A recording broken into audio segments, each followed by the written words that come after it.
नमस्कार, मी Ketaki Joshi. Career talk time मध्ये तुमच्या सगळ्यांचं स्वागत आहे. आज आपण बोलणार आहोत मुक्त विद्यापीठातल्या शिक्षणाबद्दल आणि याबद्दलच आपल्याला मार्गदर्शन करण्यासाठी आपल्या सोबत असणार आहेत मुंबई विद्यापीठाच्या दूरस्थ शिक्षण विभागाचे सीनियर कन्सल्टंट श्रीनिवास बेलसरे.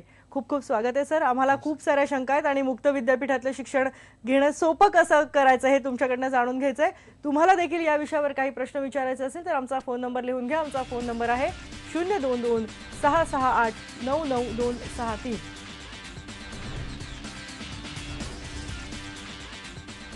आपण या विषयावर गप्पा मारायला सुरुवात करूयात. सर, सगळ्यात पहिला प्रश्न की दूरस्थ शिक्षण म्हणजे नेमकं काय आणि कशा प्रकारे प्रवेश घेता येतो याच्यात?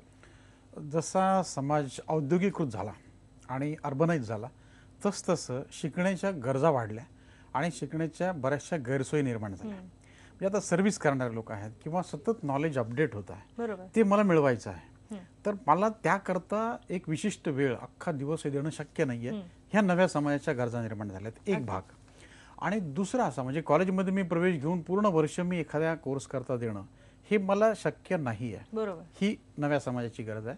आणि त्या उलट दुसरं काय झालंय की अधिकाधिक मला शिकण्याची गरज निर्माण झाली आहे. कारण संशोधनामुळे सतत ज्ञान जे आहे ते बदलत आहे, ते अपडेट होत आहे, नवीन नवीन संशोधन होत आहे आणि ते मला घेतल्याशिवाय मी माझ्या करिअरमध्ये, माझ्या व्यवसायामध्ये यशस्वी होऊ शकणार नाही.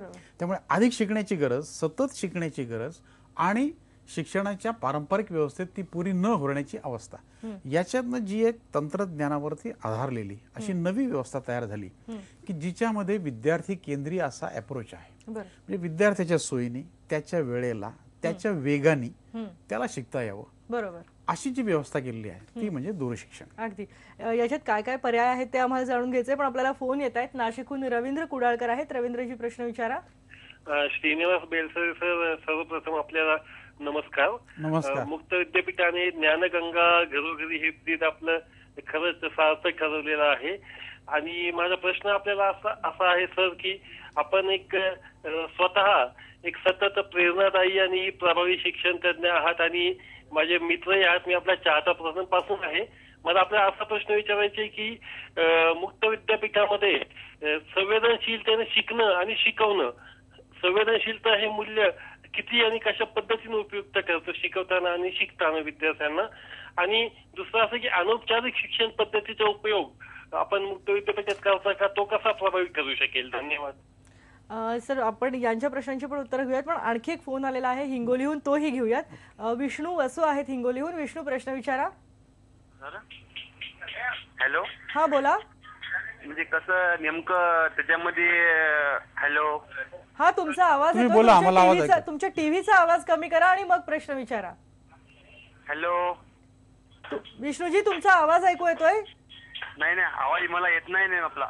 हॅलो. काही तांत्रिक कारणामुळे आवाज पोहोचू शकत नाही. सर, जसं त्यांनी विचारलं त्यालाच धरून एक प्रश्न आहे की जर मला दूरस्थ शिक्षणाच्या मार्फत किंवा मुक्त विद्यापीठामध्ये शिक्षण घ्यायचं असेल तर ती प्रक्रिया नेमकी काय असते आणि काय काय पर्याय उपलब्ध आहेत? त्यांचा संवेदनशीलतेचा प्रश्न आपण घेऊया. मुक्त शिक्षण पद्धती मुळातच एक अतिशय संवेदनशील असा अप्रोच आहे. शासनाने आणि शिक्षण तज्ञांनी जे लोकांच्या अडचणी, विद्यार्थ्यांच्या अडचणी नव्या त्यांच्या निर्माण झालेली गुंतागुंत लक्षात घेऊनच ही व्यवस्था विकसित केली असल्यामुळे तिचं मूळ अप्रोच, स्वभावच संवेदनशील आहे की विद्यार्थ्यांना त्यांच्या सोयी जास्तीत जास्त बघाव्यात आपण.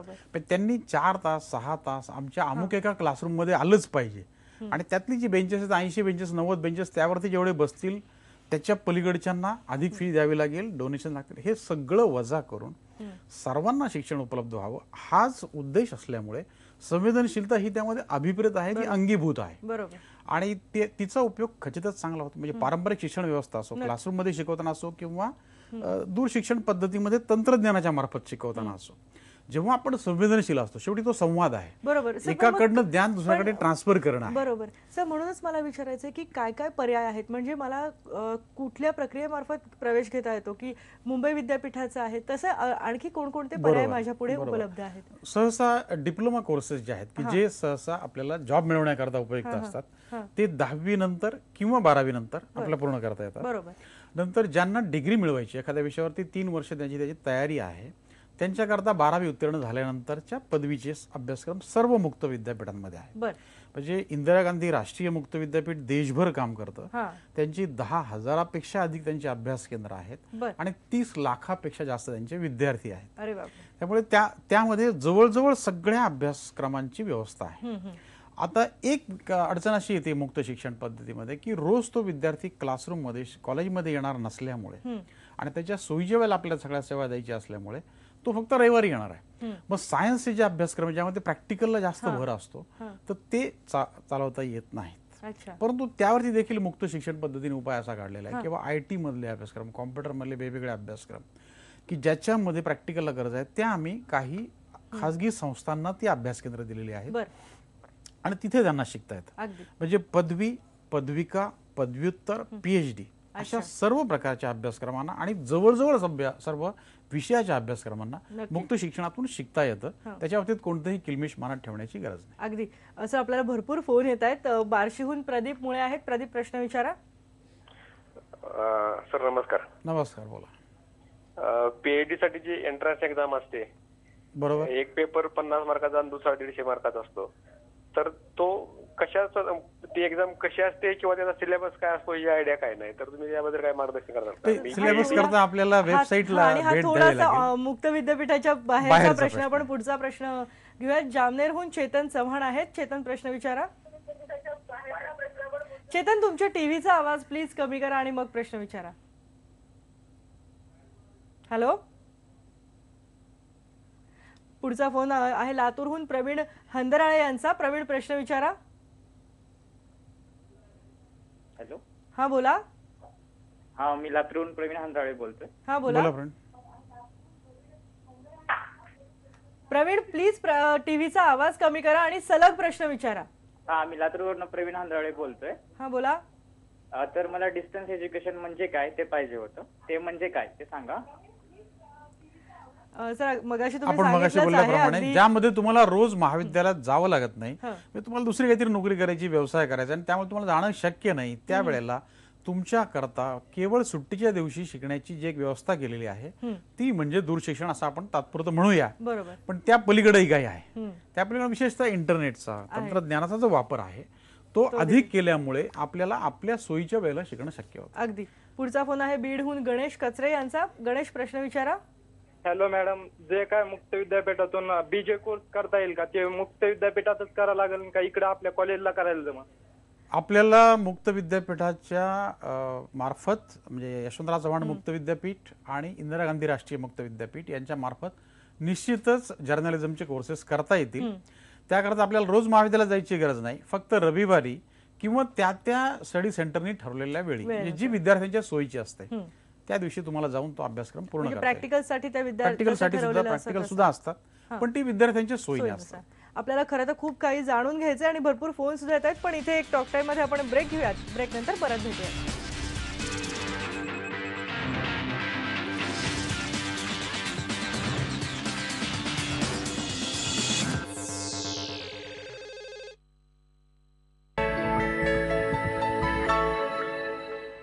आपण करिअर टॉक टाइम मध्ये आज बोलतोय दूरस्थ शिक्षण या विषयावर आणि श्रीनिवास बेलसरे सर आपल्याला मार्गदर्शन करतात.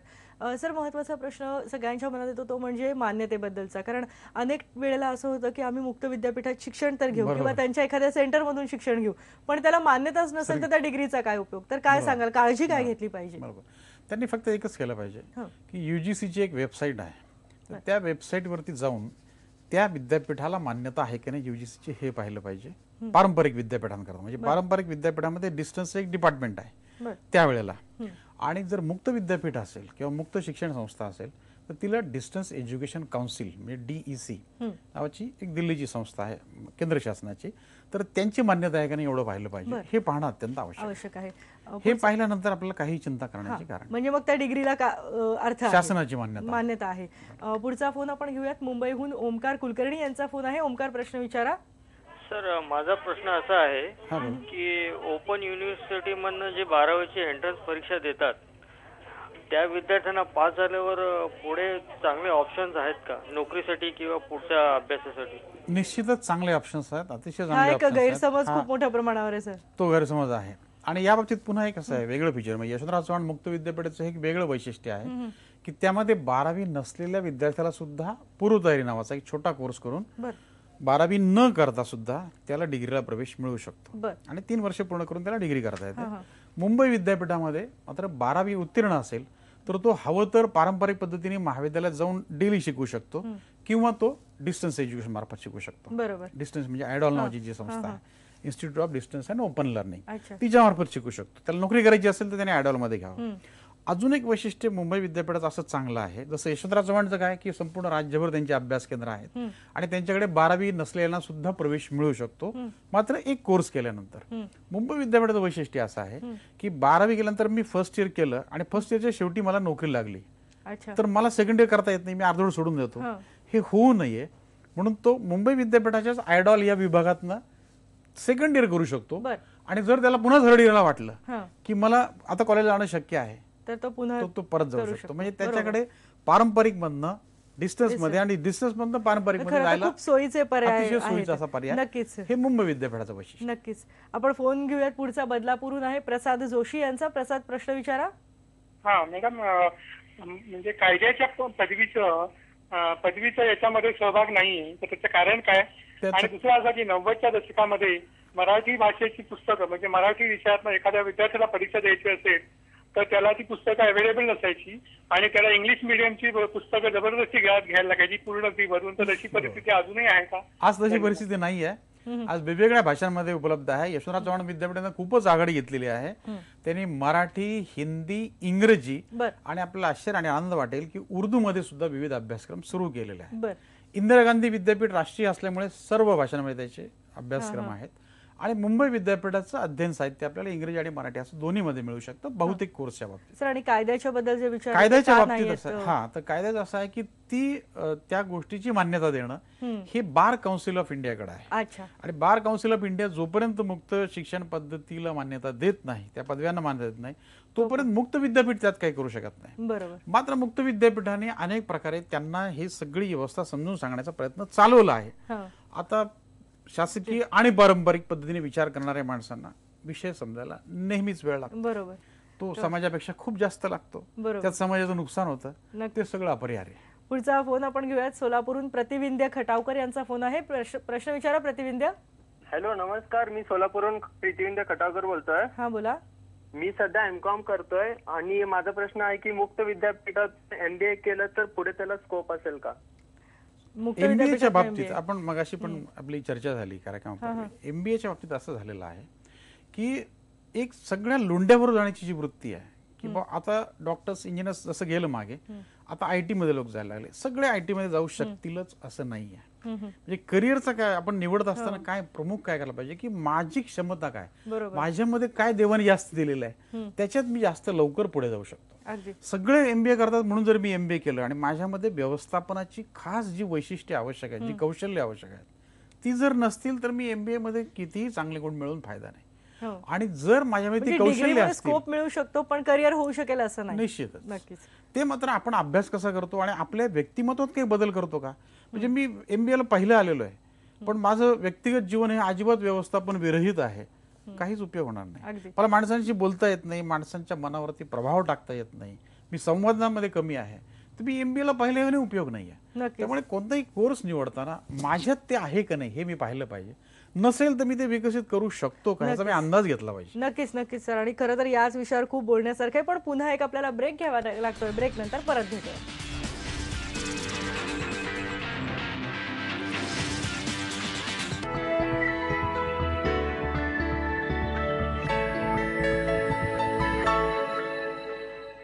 करिअर टॉक टाइम मध्ये आपण मुक्त विद्यापीठातल्या शिक्षणाबद्दल बोलतोय आणि श्रीनिवास बेलसरे सर आपल्याला मार्गदर्शन करतात. सर, कार्यक्रम संपतोय, खरं तर वेळ कमी पडतोय, पण काय सांगाल की मुक्त विद्यापीठातनं शिक्षण घेताना, दूरस्थ शिक्षण घेताना काय गोष्टी लक्षात ठेवल्या पाहिजेत, काय काळजी घेतली पाहिजे? सर्वात महत्त्वाचं म्हणजे आपण त्याला मान्यता आहे की नाही, डिस्टन्स एज्युकेशन काउन्सिलची, दूर शिक्षण परिषदेची मान्यता आहे की नाही हे बघा, हे महत्त्वाचं आहे.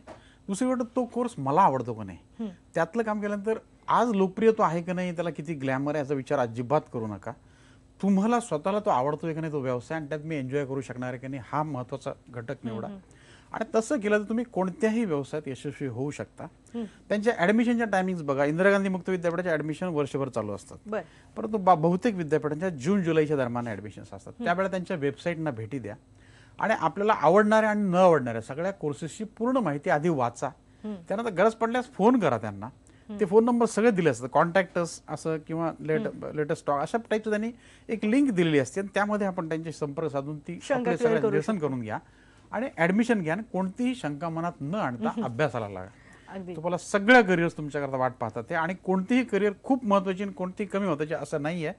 तुमच्यात जर कौशल्य असेल, तुम्ही स्वतःला जर तसं तयार केलं तर सर्व कामात आनंद आहे, सर्व कामात आजकाल पैसा आहे. अतिशय वेगळे आपल्याला न जाणवलेले व्यवसाय आज पुढे आलेले आहेत. टुरिझम सारखा व्यवसाय आहे, त्याच्याकडे आपण फारसं लक्ष दिलेलं नाही. हा कोर्स सर्व डिस्टन्स मध्ये उपलब्ध आहे आणि त्याच्यामध्ये प्रचंड पैसा आहे, स्वातंत्र्य आहे. जगभर तुम्ही तुमच्या कंपनीच्या खर्चाने फिरू शकता, जगभरचं पर्यटन करू शकता आणि प्लस एन्जॉय करू शकता, नवीन मित्र बनवू शकता. वाटेल त्या कोर्समध्ये आज नवीन पोटेन्शियल निर्माण होतात, ती ओळखायला शिका. आणि स्टिरियोटाइप करिअर मध्ये जाऊ नका. काही करिअर्स नव्या तुम्ही निर्माण करू शकाल अशा काही करिअर्स आहेत. आता फूड इंडस्ट्री जी आहे, न्यूट्रिशन आहे, काउन्सिलिंग आहे, हे व्यवसाय आपण पाश्चिमात्य लक्ष दिलेलं नाही. आपण आपलं करिअर आणि नोकरी सांभाळून सुद्धा या मुक्त विद्यापीठातून करता येऊ शकतो. सर, खरोखरच खूप महत्वाची माहिती तुम्ही दिली आणि खूप छान मार्गदर्शन केलं आज आम्हाला आणि आमच्या प्रेक्षकांना. याबद्दल खूप खूप धन्यवाद. थँक्यू. आज करिअर टॉक टाइम मध्ये आपण इथेच थांबतोय, पण जाता जाता आठवण करून देतोय उद्याच्या करिअर टॉक टाइमची. उद्या गुरुवार आहे आणि करिअर टॉक टाइम मध्ये आपण जाणून घेणार आहोत सैन्यातल्या करिअर विषय आणि याबद्दल आपल्याला माहिती देणार आहेत अपेक्स करिअर पुणेचे संचालक निवृत्त लेफ्टनंट कर्नल प्रदीप ब्राह्मणकर. पहा करिअर टॉक टाइम फक्त IBN लोकमतवर उद्या दुपारी 2:30 वाजता.